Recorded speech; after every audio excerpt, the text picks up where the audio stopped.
السلام علیکم۔ پیغام کے تمام ناظرین کو میری طرف سے خوش آمدید۔ ایک دفعہ ایک چرواہا حضرت علی رضی اللہ کی خدمت میں آ کر عرض کرتا ہے، یا امیر المؤمنین، ایک دفعہ میں اپنی بھیڑ بکریاں چرا رہا تھا کہ میں نے دیکھا ایک کتے نے مادہ بھیڑ سے جمع کیا، جس کے نتیجے میں وہ مادہ بھیڑ حاملہ ہو گئی، اور اب اس سے جو بچہ پیدا ہوا ہے ہم اسے بھیڑ کے حکم میں لیں یا کتے کے حکم میں؟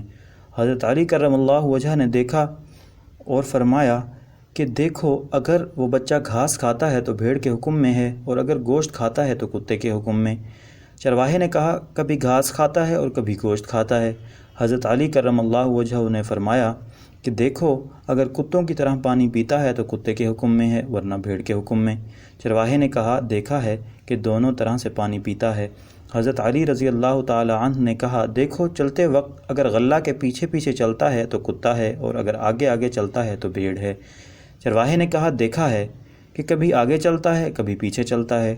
حضرت علی رضی اللہ تعالی عنہ نے فرمایا، دیکھو کہ اگر اپنے پیٹ کے بل بیٹھتا ہے تو بھیڑ ہے، اگر پونچھ کے بل بیٹھتا ہے تو کتا ہے۔ چرواہے نے کہا کہ دونوں طرح سے بیٹھتا ہے۔ حضرت علی کرم اللہ وجہ نے فرمایا، دیکھو کہ کتوں کی طرح سے ٹانگ اٹھا کر پیشاب کرتا ہے تو کتا ہے، ورنہ بھیڑ ہے۔ چرواہے نے کہا، دیکھا ہے کہ دونوں طرح سے کرتا ہے۔ حضرت علی رضی اللہ تعالی عنہ نے کہا، اسے ذبح کر کے دیکھو کہ اگر اس میں اوجڑی ہے تو بھیڑ ہے، ورنہ کتا ہے۔ امام محمد باقر رضی اللہ فرماتے ہیں، حضرت عمر رضی اللہ کی خلافت کے دوران ایک شخص دوسرے شخص کو گریبان سے پکڑ کر لایا اور کہتا ہے کہ اس نے میرے بھائی کو قتل کیا ہے۔ حضرت عمر رضی اللہ نے کہا، جاؤ تم بھی اسے قتل کر دو۔ مقتول کا بھائی قاتل پر قاتلانہ حملہ کرتا ہے، وہ زمین پر بے جان ہو کر گر پڑتا ہے۔ مقتول کا بھائی سمجھتا ہے کہ وہ مر گیا، لہٰذا وہاں سے چلا جاتا ہے۔ قاتل کے رشتہ دار آ کر دیکھتے ہیں کہ ابھی اس میں کچھ جان باقی ہے، اسے اٹھا کر لے جاتے ہیں، اور کافی علاج کے بعد وہ ٹھیک ہو جاتا ہے۔ ایک دن ٹھیک ہونے کے بعد جو یہ اپنے گھر سے نکلتا ہے تو مقتول کے بھائی سے ملاقات ہوتی ہے۔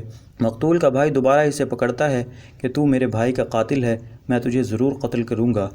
وہ کہتا ہے کہ بھائی، تم ایک دفعہ مجھے مار چکے ہو، اب کیسا قصاص؟ مقتول کا بھائی اسے پکڑ کر حضرت عمر رضی اللہ کے پاس لاتا ہے اور مسئلہ بیان کرتا ہے۔ حضرت عمر رضی اللہ دوبارہ اسے قتل کرنے کی اجازت دے دیتے ہیں۔ قاتل چلاتا ہے کہ بھائی، ایک دفعہ تو یہ مجھے مار چکا ہے، اب کیسا مارنا؟